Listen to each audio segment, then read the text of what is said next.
اللوزة البهية. On raconte que dans un ancien temps, il y avait une jeune fille d'une grande beauté, à l'esprit fin et au cœur orgueilleux que beaucoup d'hommes convoitaient. Mais aucun prétendant ne lui paraissait digne d'elle. On avait surnommé cette belle et fière jeune fille Lawza el-Bhiya parce qu'elle disait d'elle-même أنا اللوزة البهية أنا نشمت في الناس والناس ما يشمتوا فيا. Je suis Lawza el-Bhiya, je peux me moquer de n'importe qui, mais personne ne peut se moquer de moi. Ces propos parvinrent un jour aux oreilles d'un des fils du sultan.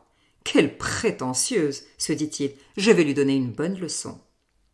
Il lui adressa des émissaires chargés de luxueux cadeaux pour lui proposer une rencontre avec le message suivant.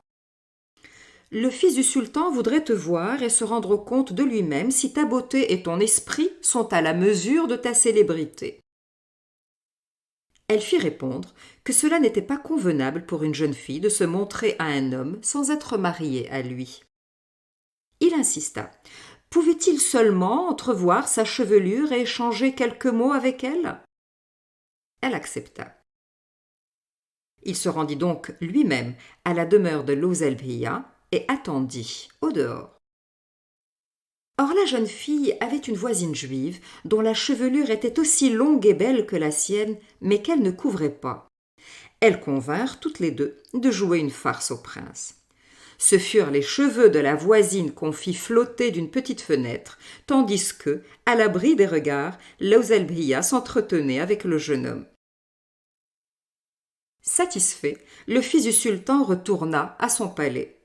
Ma foi, si j'ai si facilement pu admirer sa chevelure, c'est qu'elle n'est pas aussi farouche qu'on le dit, songea-t-il.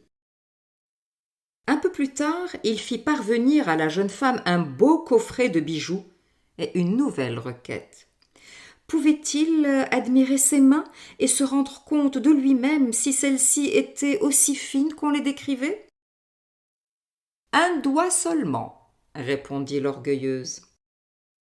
Le prince accepta, convaincu qu'en faisant preuve de patience et de ténacité, il finirait par l'avoir à lui sans être obligé de l'épouser.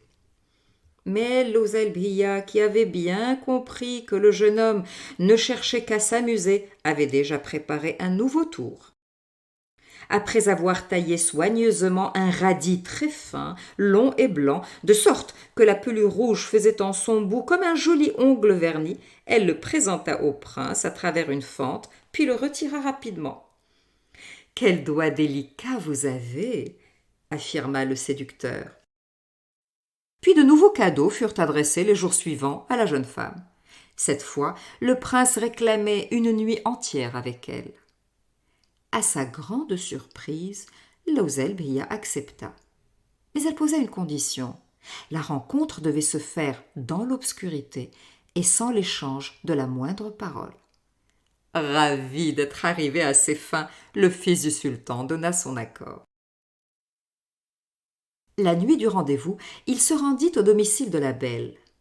Or celle-ci avait élaboré un autre piège. Elle avait introduit une esclave noire à sa place dans un réduit sombre destiné aux toilettes qu'elle avait fait laver à grandes eaux. Elle y fit entrer le prince qui n'y voyait rien et personne ne prononça le moindre mot. Retourné au palais, le jeune homme se vanta joyeusement auprès de ses frères d'avoir possédé cette Lawza el-Bhiya qui prétendait que personne ne pouvait se jouer d'elle. C'est alors qu'un message lui parvint. « Ya Amir, أنا اللوزة البهية أنا نشمت في الناس والناس ما يشمتوا فيا.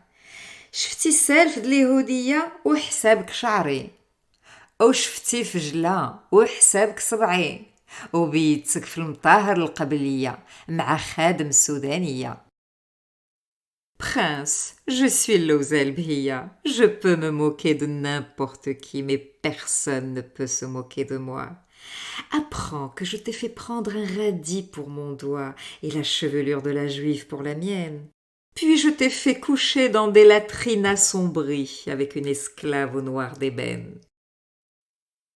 Quand il réalisa qu'il avait été victime de tant de supercheries, Le fils du sultan entra dans une grande fureur et jura de se venger.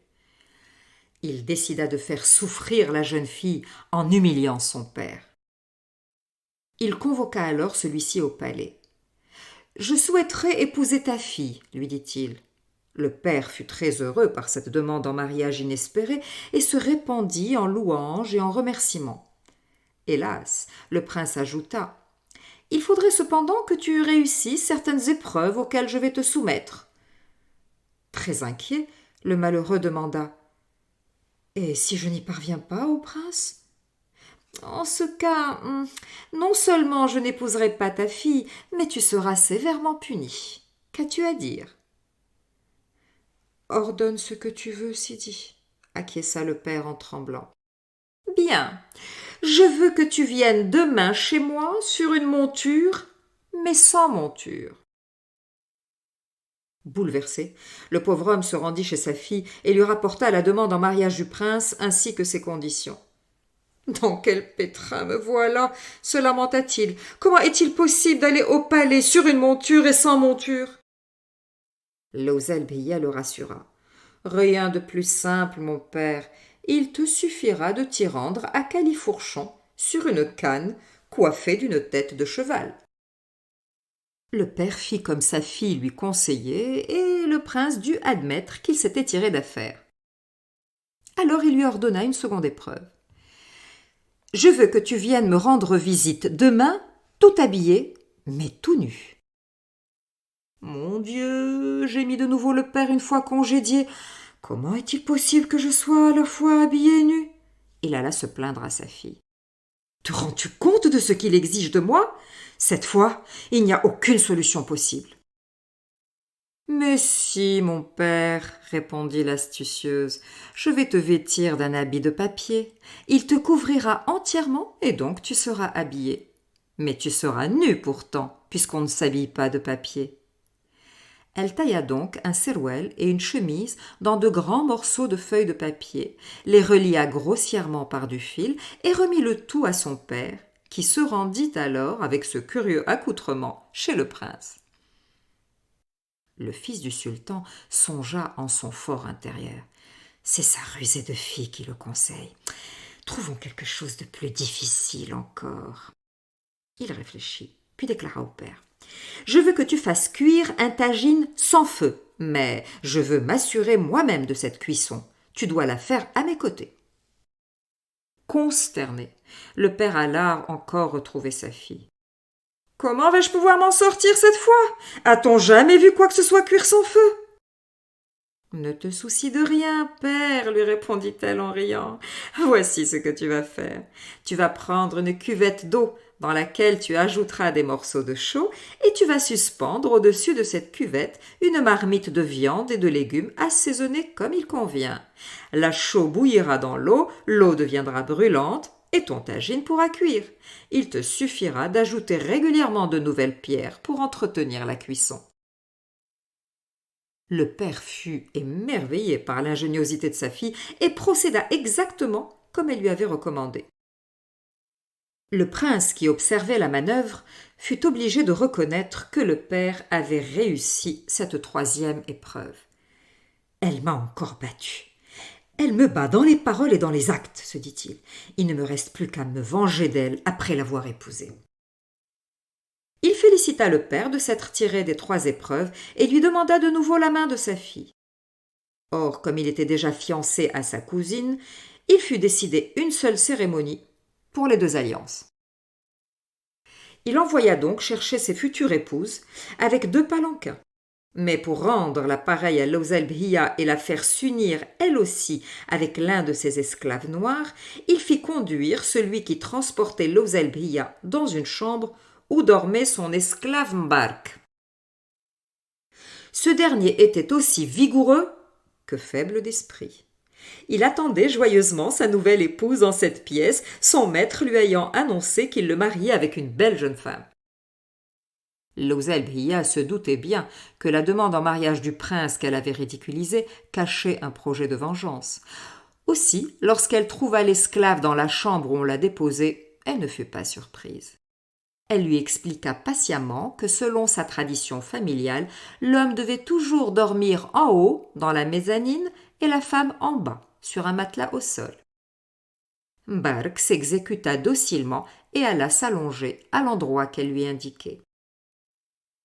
Le lendemain, le fils du sultan demanda à son esclave « Alors, Bark, qu'a dit la mariée quand elle t'a vu?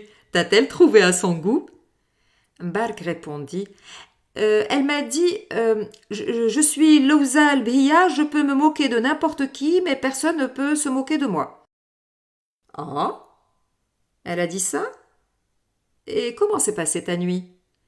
Et l'innocent d'affirmer très bien, Sidi, je me suis couché en haut et elle en dessous de moi en bas. Le prince se mit à rire.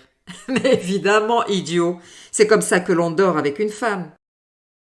Conforté par la réponse de son maître, Bark continua les nuits suivantes à dormir dans sa mezzanine et n'approcha jamais de la jeune femme. De nombreux jours passèrent. Louza el-Bhiya se lia d'amitié avec sa coépouse, la cousine du prince. Comme elles se baignaient un jour ensemble au hammam, cette dernière remarqua le très beau cadeau que le père de Louza el-Bhiya avait fait parvenir à sa fille. C'était un seau tout en or et finement ciselé. « Quel magnifique seau de hammam !» s'exclama-t-elle. « Pourrais-tu me le prêter ?» La jeune femme accepta volontiers, mais demanda qu'en échange, elle puisse passer une nuit de son choix avec le prince sans que celui-ci en soit informé à l'avance. Pour cela, la cousine devait discrètement coucher dans sa chambre à sa place, insista Louza el-Bhiya, c'est-à-dire en haut, dans la mezzanine. Cela fut fait ainsi. Quelque temps plus tard, le prince dut partir en guerre. Il s'absenta durant 2 années. À son retour, il apprit qu'un fils était né en son absence.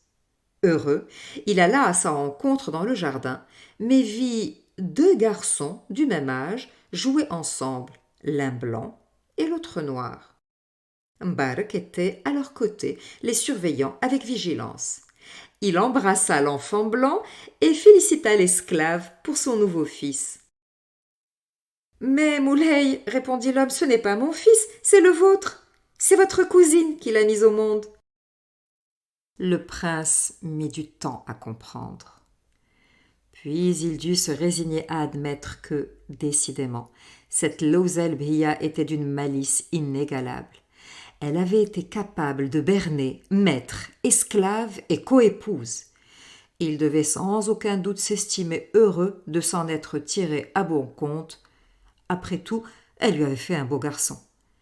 Il s'arrêta donc de chercher à la nuire.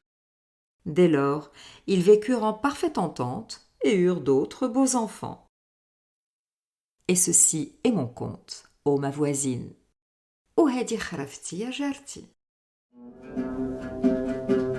Il existe plusieurs versions racontant l'histoire de cette Louza, fière et intelligente, qui a l'audace d'affronter le sultan et triomphe de lui par ses paroles et par ses actes.